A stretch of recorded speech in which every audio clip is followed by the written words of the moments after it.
comparé à notamment les Trent Twins qui avaient une prise vraiment très serrée. Là, vous pouvez voir par rapport à ce que je vous disais que Greg, il a une prise très large. L'avantage de la prise large, moins d'amplitude et aussi, on met l'accent sur les pecs. On se retrouve aujourd'hui pour une vidéo avec une énergie très particulière. Je porte un t-shirt Dragon Ball Z et on va parler de bench. L'objectif de cette vidéo, ça va être de regarder et d'analyser le bench des youtubeurs américains. Donc, ce que je vais faire, c'est que je vais noter chaque youtubeur sur 2 critères. Le premier critère, ça va être le critère de la technique. Quelle technique a l'athlète sur la vidéo? Et le deuxième critère, ce sera le critère de la force. Est-ce qu'il est en train de soulever une très grosse charge ou est-ce que la force, elle est relative? Donc j'accorderai à chaque fois une note de 0 pour le moins bien à 5 pour le mieux et on associera les 2 notes, ce qui donnera un classement final à tous les athlètes de cette liste. Sans plus tarder, voici le premier athlète, Chris Bumstead.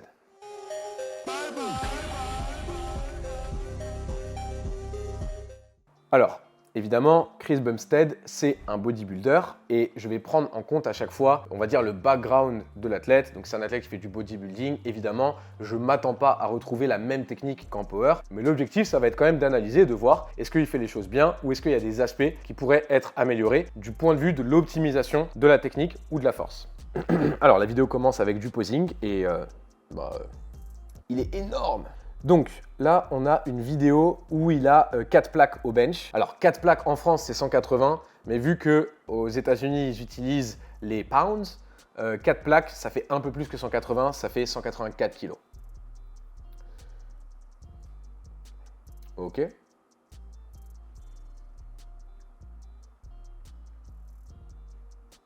Alors c'est pas mal. Il y a un truc. Pourquoi est-ce que le spotter met ses mains sur la barre? Les gars, ça doit être une règle d'or. Normalement, si vous êtes un bon gym bro, à moins que votre gars vous dise non, vous ne prenez pas la barre. Là, le problème, c'est que Chris Bumstead, il a fait 2 reps à 184. Mais vu que sur la deuxième rep, il y a les mains du frérot derrière, je ne sais pas si on compte 2 reps. En vrai de vrai, je pense qu'on peut compter 2 reps, vu comment il a aidé là comme ça avec les mains vite fait, c'est ok. Donc du coup, du point de vue technique, il y a 2-3 points qui me chiffonnent un petit peu. Déjà, premièrement, on peut voir que quand la barre descend, il a tendance à la suivre du regard. En soi, ça c'est pas problématique, mais en même temps que la barre descend, en fait, il a tendance un petit peu à décoller la tête. Le problème, c'est qu'au bench, on veut avoir une position de cage ouverte, on veut garder les épaules dans le banc. Et vous voyez que si là je descends et qu'en même temps je décolle la tête, vous voyez que mes épaules, elles ont tendance en fait à rouler en avant. Et donc ça, c'est moins bien, 1, du point de vue de la stabilité du mouvement, et 2, si vos épaules bougent pendant le bench, ça augmente le risque de blessure. Donc par rapport à ce point-là, on va dire que l'aspect technique, il n'est pas parfait pour Chris Bumstead. Sinon, mis à part ça, il a ce qu'on appelle un bon joint stacking. Donc en fait, vous voyez que quand il pousse, il garde vraiment les coudes dans l'axe de poussée globale. Donc en fait, ces coudes n'ont pas tendance à rentrer de manière excessive ou même à s'ouvrir de manière excessive. Et ça, évidemment, c'est très important. Même sur la deuxième rep, qui est une rep très très dure à finir. Donc là-dessus, c'est vraiment très bien du point de vue de l'exécution technique. Pas de bon poignet, rien. Donc ça aussi, petit point bonus giga chat pour ça. Donc voilà. Du coup, concrètement, Chris Bumstead, technique, je pense que je mettrais la note de 4. Parce que les autres aspects sont bien, on voit il a une belle cage thoracique bien ouverte. Et justement, c'est ça qui est un peu dommage, c'est quand il décolle la tête, il a tendance un peu à perdre cette ouverture. Mais je pense malgré tout, ça reste une très bonne technique d'exécution. On ne voit pas les jambes, mais je pense que le leg drive doit être bon, puisque ses pieds n'ont pas l'air de bouger. Et du point de vue de la force, alors évidemment, je vais prendre en compte le fait de savoir si l'athlète de la vidéo est, comment je pourrais le dire? Naturel? Oui. Ouais. Est-ce qu'il a une aide de vitamines? Voilà, forcément, bodybuilder professionnel, voilà. Donc du coup, 2 reps à 185 kg, 184 kg. Pour son poids de corps, je crois qu'il est aux alentours des 110, quelque chose comme ça, Chris Bumstead, 110, 120 peut-être. J'aurais tendance à dire que c'est plutôt fort. C'est plutôt une bonne performance, mais c'est pas une performance absolument phénoménale non plus. Donc je pense que je mettrais la note de 3,5 en termes de performance. Comme j'ai dit, je prends en compte 2 choses. Je prends en compte le poids de corps et je prends en compte aussi est-ce que l'athlète utilise des substances ou non. Et bon, il a un gros poids de corps plus utilisation de substances. Donc voilà, donc j'aurais tendance à dire que c'est quand même une bonne performance, mais c'est pas une performance exceptionnelle au vu des circonstances. Donc si on cumule les deux, 4 pour la technique, 3,5 pour la force, on se retrouve à 7,5 et Chris Bumstead est au rang A dans la tier list des benchers américains. On passe au deuxième athlète et c'est pas un seul athlète, c'est un duo d'athlètes puisqu'on va parler des Trent Twins.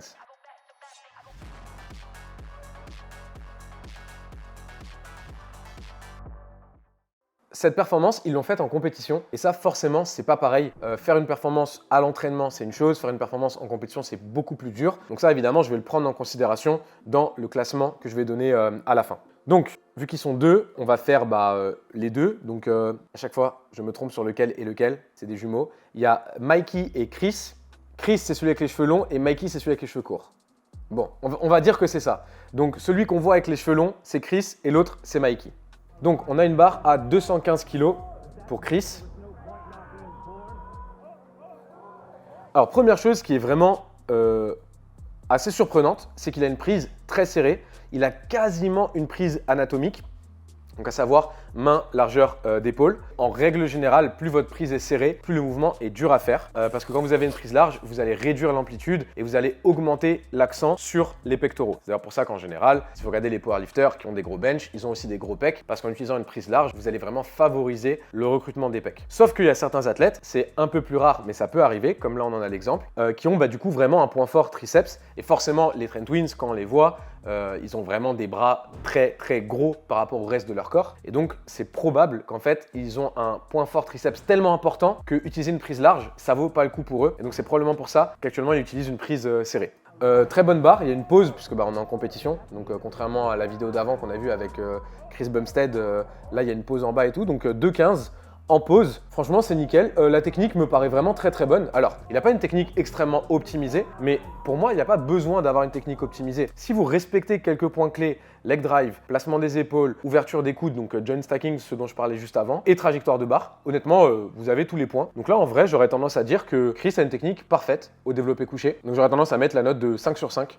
Pour la technique. Maintenant pour la force, donc 215, il me semble qu'ils avaient fait un cut exprès pour cette compétition et je crois qu'ils avaient fini aux alentours des 90 kg de poids de corps. Donc 215 kg au bench pour 90 kg de poids de corps avec utilisation de substances, je pense que c'est un bench quand même qui est très très très impressionnant. Honnêtement, c'est à peu près le niveau des top athlètes de l'IPF et là, c'est pas comparable parce que les top athlètes de l'IPF, c'est des athlètes qui s'entraînent que pour le powerlifting. Et là, c'est pas des athlètes qui font du power de base, ils font de la muscu, ils soulèvent des barres lourdes et ils se sont dit tiens, let's go, on va faire une compète. Donc franchement, en termes de performance, je pense que c'est une très très grosse performance, malgré le fait qu'il y ait l'utilisation de substances. Je pense que je mettrais la note de 4,5 sur 5. Donc voilà, très très grosse perf, excellente technique. Donc 5 plus 4,5, ça me donne la note de 9,5. Et Chris est le premier athlète qui est dans le S tier, parce qu'au-dessus de 9, clairement, c'est S tier. Donc ouais, Chris, des Trent Twins, très très bon bench. On continue du coup avec le deuxième, donc Mikey, je crois que c'est lui Mikey. Et là du coup il est meilleur que Chris, donc comme quoi ils sont jumeaux mais il y en a un qui bench plus que l'autre. Alors ce qui est intéressant d'observer c'est qu'ils ont une prise très similaire au niveau de la largeur, donc une prise serrée aussi pour Mikey. Par contre le problème c'est que là je sais pas si vous le voyez mais Mikey il a ce qu'on appelle une prise, comment est-ce qu'on avait dit? La prise de la mort? La prise de la mort, ok bec. Parce que sinon le mot c'est la prise, voilà. La prise suicide, il va biper, mais vous aurez compris. Donc là, il a la prise de la mort. Alors, le problème de la prise de la mort, c'est que ça s'appelle la prise de la mort pour une raison bien particulière. C'est qu'il suffit que la barre bouge un peu dans ses mains et il va se retrouver malheureusement avec la barre enfoncée sur la cage thoracique. Alors oui, il y a des spotters sur les côtés, donc des personnes qui sont là pour assurer. Mais croyez-moi, une barre qui glisse avec cette charge, il n'y a personne qui la rattrape.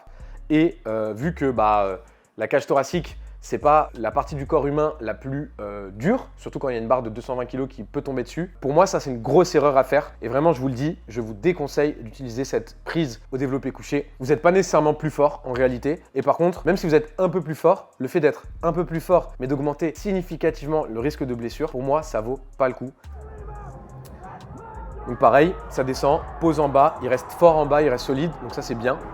Et honnêtement, il bagarre ultra bien la rep. Et évidemment, la célébration après. Donc ouais, franchement, j'ai pas grand chose à dire. Alors, il y a un plan qui est très intéressant.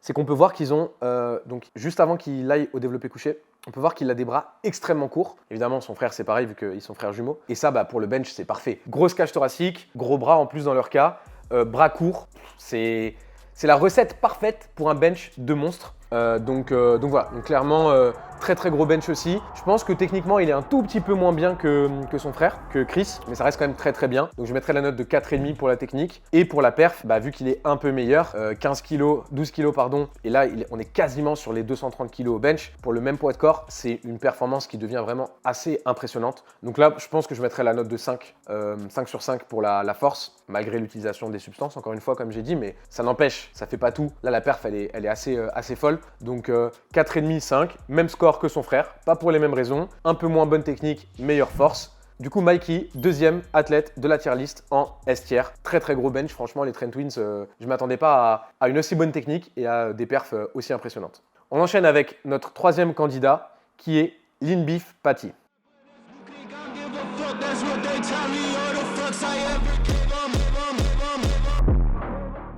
Donc, le bench de Lean Beef Patty, donc c'est en compétition pareil, donc en compétition forcément c'est plus impressionnant.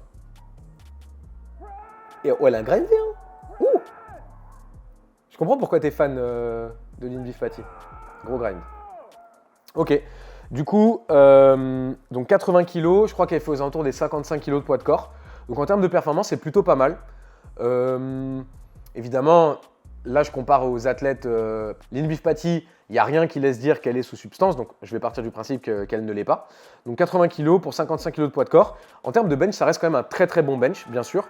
Mais forcément, personnellement, je suis un peu biaisé parce que je compare à ce qui se fait en powerlifting. Et du point de vue de comparaison au powerlifting, c'est une performance qui est un peu relative. Mais pour une athlète qui ne fait pas de power, ça reste quand même une performance assez impressionnante. Donc pour ça, je pense que je mettrai la note de 3,5 sur 5 pour la force de Lean Beef Patty. Et pour l'exécution technique, par contre, les gars, c'est vraiment très impressionnant.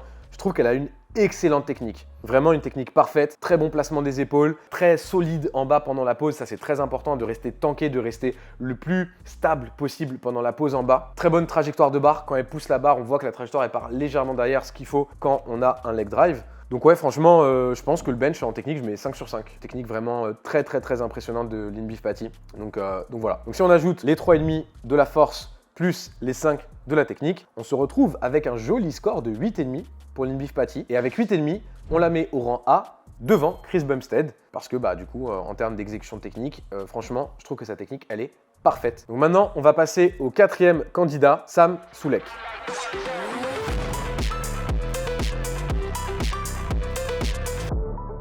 Alors, c'est un peu particulier parce que Sam Sulek fait pas de bench à plat, il fait du bench en incliné. Et forcément, faire du bench incliné, c'est plus dur. D'ailleurs, je me demande combien je peux faire en incliné. Ça m'intéresse. Peut-être que je ferai une vidéo où je ferai un max en incliné pour savoir. Mais donc là, il a 4 plaques en incliné. Donc comme tout à l'heure avec Chris Bumstead, c'est un peu plus que 180, c'est 184 kg. Et il fait une série de 6, il me semble. Je vais compter. 1, 2, 3, 4, 5... et 6. Une série de 6 à l'incliné, donc vraiment très très très impressionnant. Alors, évidemment, il faut qu'on en parle, il ne va pas jusqu'au bout du mouvement sur l'amplitude. Du coup, il s'arrête quand même quelques centimètres au-dessus de la cage thoracique. Ceux qui font du bench le savent, les derniers centimètres sont les plus durs. Pourquoi ? Parce que c'est là où il y a le plus de tension, c'est là où il y a la plus grande amplitude, c'est là où il y a le plus de travail à faire du point de vue musculaire. Bref, les derniers centimètres sont les plus durs au bench, je précise.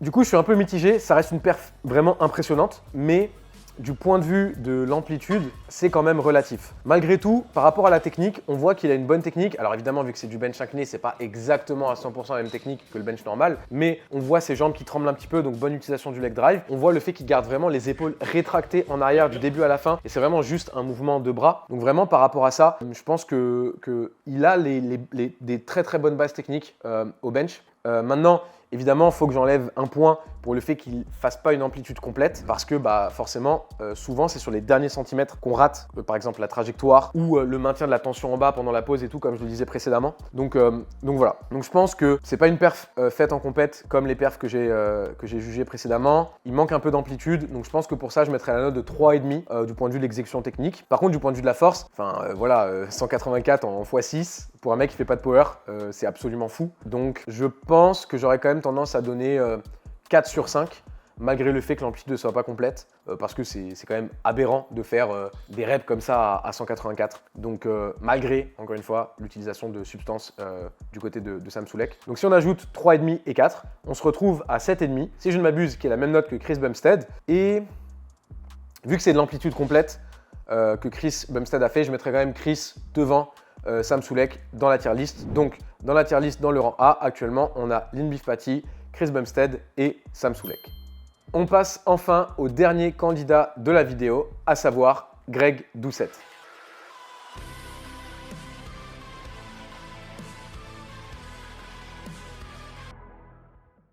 Alors, point très important à mentionner, contrairement aux autres dont j'ai parlé dans cette vidéo, Greg Doucette a un passif de powerlifting. Il a déjà fait du powerlifting à plutôt haut niveau, donc forcément c'est quelque chose que je vais prendre en considération dans le jugement. Donc là, il a 450 pounds.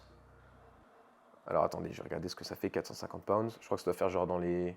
Si je devais dire comme ça fait 205 204. Donc on va arrondir à 205. Voyons voir un peu la technique.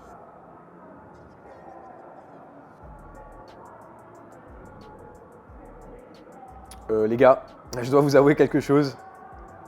Je suis bluffé. Excellente exécution technique. Vraiment très très grosse exécution technique. Alors, il y a une chose qu'on peut regarder, comparé à notamment les Trent Twins, qui avaient une prise vraiment très serrée. Là, vous pouvez voir par rapport à ce que je vous disais que Greg, il a une prise très large. L'avantage de la prise large, moins d'amplitude, donc en général on peut soulever plus lourd, et aussi on met l'accent sur les pecs. Et comme vous pouvez le voir au niveau de l'exécution technique, en fait on voit qu'il a les coudes très ouverts, très hauts, ce qui va créer vraiment un gros étirement au niveau des pecs, ce qui va vous permettre d'avoir vraiment une grosse importance des pectoraux dans le développé couché. Et ajouté à ça, il garde vraiment un bon joint stacking, donc comme je disais, alignement coude, épaule, poignet avec les coudes ouverts. Honnêtement, c'est une excellente technique, vraiment il n'y a aucun doute, je mets 5 sur 5 à l'exécution technique de Greg. Il n'a pas un énorme pontage en plus, il a pile ce qu'il faut en pontage, petit pontage, pas exagéré. Donc franchement, j'ai rien à dire. Alors, banc de poignet, bon voilà, les bancs de poignet sont autorisés en compétition. Par contre, les coudières qu'il a, en compétition de powerlifting, les coudières ne sont pas autorisées. Ça aide un petit peu, mais honnêtement, 205 x 7, avec une petite pause à chaque fois, c'est pas les coudières qui ont fait une énorme différence. Donc je pense que je le prends même pas en compte dans la notation de la perf. Donc voilà, vraiment excellente exécution technique. Et en termes de force, bah évidemment, 205 x 7. Alors, Greg Doucette, actuellement, c'est un bodybuilder de haut niveau, donc encore une fois, utilisation de substances. Honnêtement, à ce moment-là dans la vidéo, j'en ai aucune idée, donc je ne peux pas dire. Du coup, je vais mettre de côté ce facteur. Et en réalité, même pour un athlète sous substance, 205 en pause x 7, ça reste très haut en termes de performance. Donc je pense que malgré tout, je mettrai la note de 5 sur 5 en termes de force aussi à Greg Doucette. Et on se retrouve du coup avec le premier athlète avec un 10 sur 10. Donc 5 pour la technique, 5 pour la force, j'ai rien à dire. Je pense que vraiment c'est un bench excellent et ça me fait plaisir. Ça me fait plaisir d'analyser des bons bench comme ça. Donc maintenant les boys, on a le classement final. Greg Doucette premier, S tier. On a les deux Trent Twins aussi en S tier. Et après on a le combo Lean Beef Patty, Chris Bumstead et Sam Sulek aussi en rang A. Et en fait je me suis posé une question. À votre avis, qui sont les meilleurs youtubeurs fitness? Est-ce que c'est les youtubeurs fitness américains ou est-ce que c'est les youtubeurs fitness français? Je pense que la question se pose et si jamais c'est un sujet qui vous intéresse, n'hésitez pas à me le faire savoir dans les commentaires et on pourra partir en débat. Voilà les boys, j'espère que cette vidéo vous aura plu. Si jamais vous voulez d'autres vidéos analyses comme ça, n'hésitez pas à me le faire savoir en commentaire. Et aussi, n'hésitez pas à vous abonner à la chaîne. On est bientôt 100 000 sur la chaîne. Vraiment, le jour où on pète les 100 000, c'est incroyable. Donc si jamais vous voulez m'aider à atteindre cette barre symbolique pour moi, n'hésitez pas à le faire en vous abonnant. Et moi les boys, je vous dis à la prochaine. Je vais essayer de ne pas me péter la gueule comme la dernière fois. Brrr.